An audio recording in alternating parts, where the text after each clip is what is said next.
Vonona teo fa le olana zany tratra sabotage ohatran'ny foana isaky ny misy élection ohatra tamin'ny 2013 zao de nisy fotoana moa ara moa tena nigadraina mihitsy tao anatin'ny fikarakarana n'ireny fanavaotam-pirenena amin'ny fanomanana fifidianana reny. De tamin'ity ndray zany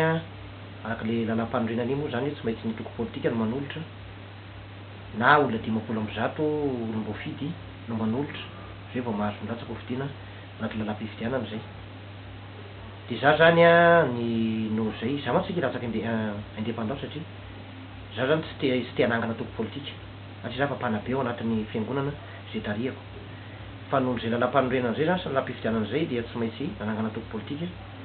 ary efa elaela nanangana an'io zany fa tsy navoakan'ny ministère-ny antitany zany ny récépissé n'ilay toko politika de mazava ho azy fa tsy feno ilay dossier de nirefuseny ACC zany satria tsy feno ilay dossier zany.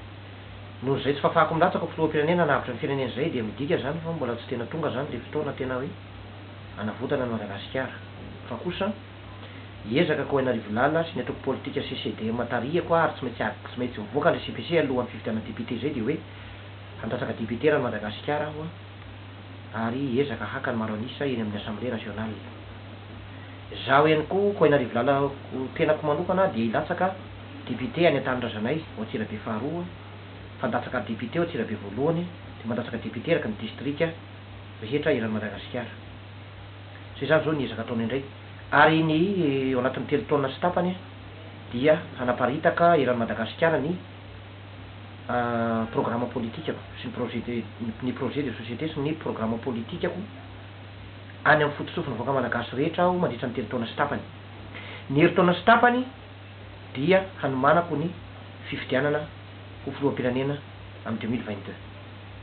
Zay zany programmako amin'izao fotoana zao. Tsy hijery fotsiny zao raharaham-pirenena sy ny firenena mitsotsorika zao zany sy ny firenena efa latsaka katerena zao fa handray anjara aho any amin'ny fifidianana député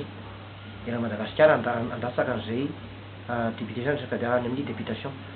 de anaparitaka koa zany ny programme nasan'ny ny atoko politika sy ny programme politikako ao anatin'ny 3 taona sy tapany. Ny herintaona sy tapany kosa dia hanomanana ny fifidianana ary mahatonga 2022 zany de zay ny programmako ho an'ny fanavotam-pirenena fa tsy afaka aho zany amin'izao satria tsy feno dossier satria tsy mbola mivoaka ilay taratasy ny atoko politika CCDM mbola tsy agréé fa tsy maintsy ho agréé ho atsifoatsy.